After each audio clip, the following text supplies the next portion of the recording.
Yo les potes, bienvenue dans cette nouvelle vidéo. N'hésitez pas à bombarder la barre de like, à commenter, à partager les postos. Si vous voulez faire un compte via le lien PayPal qui est en description, n'hésitez pas les postos. On va commencer cette vidéo avec Keylor Navas et Fabian Ruiz, dont le transfert est lié. Optimisme côté Napoli pour Keylor Navas. Les négociations pourraient être bouclées en début de semaine prochaine. Malheureusement, le départ de Keylor Navas est très proche. Le Napoli souhaite plus de 20 millions d'euros pour laisser partir Fabian Ruiz au Paris Saint-Germain. Cette somme permettrait de couvrir le salaire de Keylor Navas au sein du club italien. Très clairement, laisser partir Keylor Navas, qui était l'un des meilleurs gardiens du monde il y a encore un peu moins d'un an, qu'on a viré comme une petite merde, on va pas se mentir, alors qu'il était au top, qui faisait partie du top 3 pour moi des meilleurs gardiens européens et du monde, et qui faisait partie aussi du top 3 des meilleurs joueurs du Paris Saint-Germain il y a encore un an. Donc voilà. Donc je pense que maintenant Leonardo est parti, donc je ne pense pas que c'est Leonardo le fautif de mettre Donnarumma numéro 1. Pour moi, pour l'instant, Galtier fait une erreur, ça ne l'a pas handicapé, heureusement on est en Ligue 1, mais si Donnarumma, alors que Navas part et quitte le Paris Saint-Germain, si Donnarumma refait une faute en huitième ou en quart, si on y arrive, comme il l'a fait contre le Real Madrid, là c'est sûr qu'il va être pointé du doigt. Ou en tout cas, celui qui a décidé de mettre Donnarumma numéro 1 sera pointé du doigt. Mais apparemment, c'est Christophe Galtier qui a pris la décision de mettre Donnarumma numéro 1. Bon, d'ailleurs, on parlera de Donnarumma dans quelques minutes, les postos. Parce qu'apparemment, le grand Rital n'a peur de rien.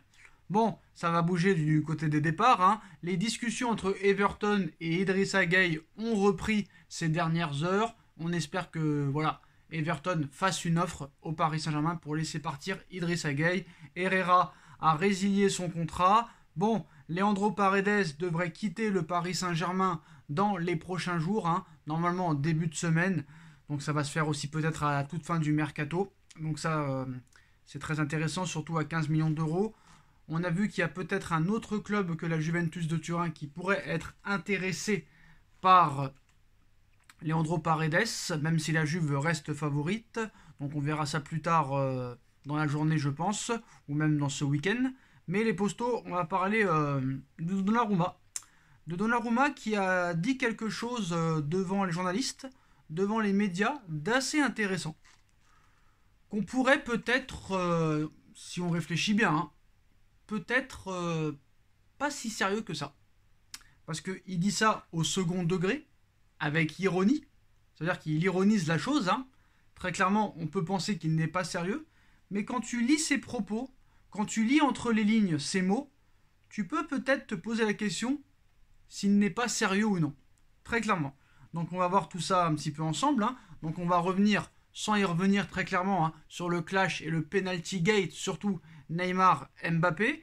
Alors, auteur d'un excellent début de saison, le Paris Saint-Germain a tout de même connu une affaire avec les tensions affichées entre les deux stars de l'équipe, avec bien sûr Messi, Kylian Mbappé et Neymar, pour tirer le second penalty contre Montpellier, lors de la victoire 5-2 en Ligue 1, avec humour, peut-être, le gardien parisien Gigi Donnarumma, 23 ans, 3 matchs en Ligue 1 cette saison, a dédramatisé cette histoire. En citant « Je l'ai dit à Kylian et à Ney, s'ils veulent, moi je peux tirer les pénaltys. » Ils rigolent. Ce sont des choses qui arrivent dans les grandes équipes, il n'y a aucun problème. Ça s'est vu lors du dernier match contre Lille, 7-1. L'équipe est unie, elle avance et cède toujours. Elle s'entraide. Kylian et Ney sont deux joueurs incroyables, ils sont très intelligents, ils ont de très bons rapports. L'important était de tirer cela au clair et d'être unis, d'avancer ensemble vers le même objectif.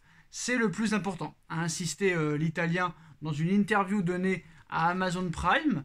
Bon, j'ai envie de te dire, le mec il dit ça avec humour, il ironise, il fait un petit peu de sarcasme, mais j'ai l'impression que le gars, de tirer les pénaltys, ça pourrait être quelque chose qui pourrait l'intéresser, très clairement. Après bon, voilà, je pense que c'est plus quand même sous le ton de l'humour. On a vu quand même que il y a souvent des gardiens qui ont une aisance à tirer les pénaltys. On se rappelle tous de José Luis Chilavert, le gardien paraguayen. On a vu aussi beaucoup de gardiens tirer des pénaltys. Ça arrive souvent. Bon, Moi, voilà, je sais très bien que Donnarumma ne tirera jamais les pénaltys. Mais bon, on sait quand même que Donnarumma a un esprit, des fois, qu'on a du mal à comprendre. Et quand il te dit, je l'ai dit à Kylian et à Ney, s'ils veulent, moi je peux tirer les pénaltys. Déjà, voilà, reste dans tes cages déjà. Essaye de faire une relance correcte, de faire des relances correctes, d'améliorer tes sorties aériennes, ton jeu de main, et ce sera déjà très très bien. Après, peut-être que tu auras d'autres prétentions, parce que si Ramos s'en va, et si un jour Mbappé dans 2-3 ans est vendu, et que Neymar arrête le football après la Coupe du Monde, peut-être que tu pourrais devenir le tireur de penalty numéro 1, Gigi. Mais voilà, il faut redescendre sur terre un petit peu. Je pense que tu as beaucoup de critères à faire progresser, notamment les prises de balles, notamment le jeu de main, notamment les sorties aériennes et surtout les relances. Même si sur ta ligne, on va pas se mentir, tu es assez bon. Il faut que tu retrouves très clairement ton niveau de l'Euro 2020 avec l'Italie et ton niveau du début de saison, surtout lors des matchs de poule avec le Paris Saint-Germain. Parce que certes, Donnarumma a été élu meilleur gardien de Ligue 1 la saison dernière, mais le gars, quand même, il a joué que 17 matchs sur 38. Donc c'est quand même assez cocasse. Hein. Voilà. Donc très clairement, il devrait se mêler un petit peu de son cas personnel, Gigi, et d'essayer de progresser. Parce que, à part dire Benzema a fait faute sur moi, et pendant 4-5 mois, il l'a rabâché, il a continué à le dire, et il ne s'est pas remis en question, très clairement, voilà. Je ne sais pas si Gigi, à l'heure actuelle, est le maillon faible du Paris Saint-Germain, mais il y a une grande marge de progression. Et la perte de confiance depuis ce but encaissé face à Karim Benzema, où il dit toujours qu'il y a faute, hein, presque 6 mois après, il dit pas que c'est sa faute. Hein, voilà. Il ne prend pas en cause ses responsabilités. Il y a faute de Benzema, point. Très clairement. C'est ce que Donnarumma dit. Moi, je ne suis pas d'accord. S'il aurait dégagé au pied tranquillement, ou il aurait fait une relance acceptable. Mais apparemment, voilà, quand tu vois les premières prestations de Donnarumma cette saison, c'est assez compliqué au niveau des relances surtout.